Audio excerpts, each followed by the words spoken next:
Aleykümselam və rəhmətullahi və barakatuhu. Sonra qardaş soruşur ki, bəzi insan var ki, şübhələrindən deyir ki, sahabənin fəhmi deyilən bir şey yoxdur.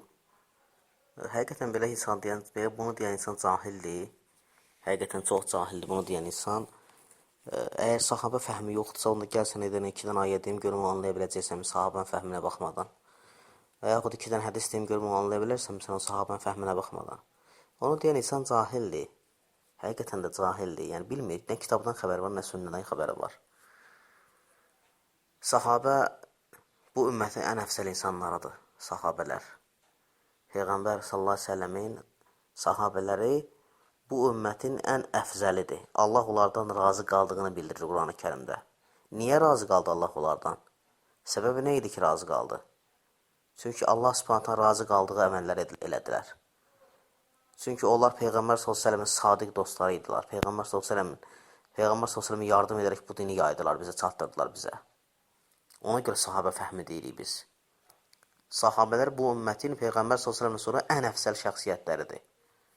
Və onlar Allahın muradını, istədiyini bizdən ən yaxşı başa düşənlərdir.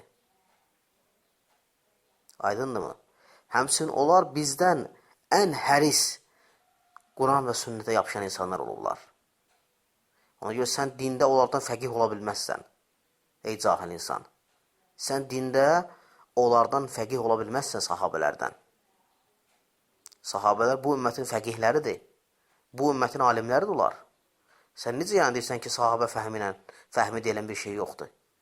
Sahabə fəhmi olmasa insanların ağılları naqisdir. Hərənin ağlından bir şey gəlir. Hərə onda oturub Qurani-Kərimi necə başa düşürsə geçsə, onda insanlar zəlalət içərisində olar. Onda bir dənə doğru yoldan insan tapılmaz. Necə İmam Məlik rahmehullah nə deyir?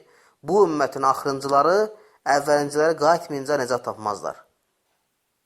Yəni bu ümmətin axırıncıları Quran və sünnəni əvvəlkilər kimi başa düşməyincə necət tapmazlar. Necə yəni dəlil yoxdur? Ona görə o deyən insan cahildir. Sahabələr Quran sünnəni bizdən ən yaxşı anlayan insanlar idi. Ən fəqih insanlar idi. Çünki Quran-ı Kərim onların yanlarında nazil olurdu. Cəbrail eləsəm onların yanına gəlirdi Peyğəmbər sallallahu yanına ayə gətirirdi. Sura nazil edirdi. Peyğəmbər onların böyründə olduğu halda ayələr, suralar gəlirdi. Necə yəni sahabə fəhm edən bir şey yoxdur. Bunu deyən cahil insandır. Həqiqətən də cəhalət əhlidir. Həmçinin şübhə əhlidir. Yəni bunu deyən insanlar bu ümməti sahabələrdən qopartmaq istəyirlər. Bu ümməti alimlərdən, sahabələrdən və sonda da Quran və sünnədən qopartmaq istəyəcəklər. Məqsədləri budur bunların. Bunu edən insanlar İslam düşmənləridir və İslama qarşı, İslamı parçalayan, İslamı dağıtmaq istəyən insanların fikirləridir bunlar hamısı. Deyən ki, nəyə ehtiyac var alimə, sünnəyə nə ehtiyac var, Quran isə kifayət deyilmi və s. şübhələrdir bunlar hamısı. Ona görə belə şeyə fikir verməyin. Bunu deyən insan cahildir. Və Quran sünnəni sahabələr bizdən daha yaxşı anlayıblar. Çünki onlar Peyğəmbər s.ə.v-in yanında olublar. Onların yanında ayələr gəlib, onların yanında Peyğəmbər s.ə.v sözlər deyib. Və onlar dini bizə nəql edən insanlardır.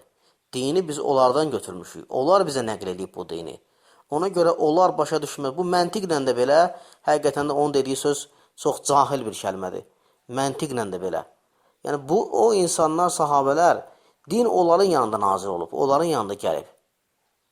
Onlar da dini bizə çatdırıb nəql ediblər. Necə yəni nəql edən insanı fəhməmən bizə lazım deyil, dini bizə nəql edən insanın. Ona görə o deyən cahil insandır. Sonra o ki qaldı ki, onların deməsi ki, özü sələfi adlandırmaq və yaxud filan kəs adlandırmaq düzgün deyil. Hər kəsin bir adı var, o da müsəlman. Bu da həmçinin cahil fikirdir. Bu da həmçinin cahil fikirdir. Peyğəmbər s.ə.v niyə görə onda adlandırdı? Niyə görə adlandırdı Peyğəmbər s.ə.v? Peyğəmbər s.ə.v niyə görə xavarizləri xabariz adlandırdı? Dedi, bir tayfa çıxacaq. Həmçinin Peyğəmbər s.ə.v niyə görə xəbər verdi? Bəzi batil firqələr haqqında xəbər verdi. Peyğəmbər s.ə.v onların çıxacaq haqqında. Yəni Peyğəmbər s.ə.v onları adlandırdı və bəli, həmin adlandırırsan ki, batili haqdan ayrı biləsən. O adlandırma ona görədir. Sən haqla batili ayrı biləsən. Hər firqənin etiqadı nədir? O firqələr var. Nə olsun ki, hamı müsəlmandır, bəli. Hətta elə firqə var ki, İslam dairəsinə girmir heç. Nə olsun özünə müsəlman desə də İslam dairəsinə girmir. Elə firqə var ki. Ona görə də, yəni həmçinin o kəlməsi də cahil kəlmədir. Elə deyil. Yəni Allah Subhanahu taala bizi düzdür, müsəlman adlandırır. Lakin o demək deyil ki, sən məsələn hər firqənin adını deməyəcəksən, adını adlandırmayacaqsan. Onlar özləri ilə adlandırıblar. Ona görə də tanımaq üçün, bilmək üçün mütləq bu adlar olmalıdır. Məsələn, deyək ki, Maturidiyyə firqəsi, onların etiqadları nədir?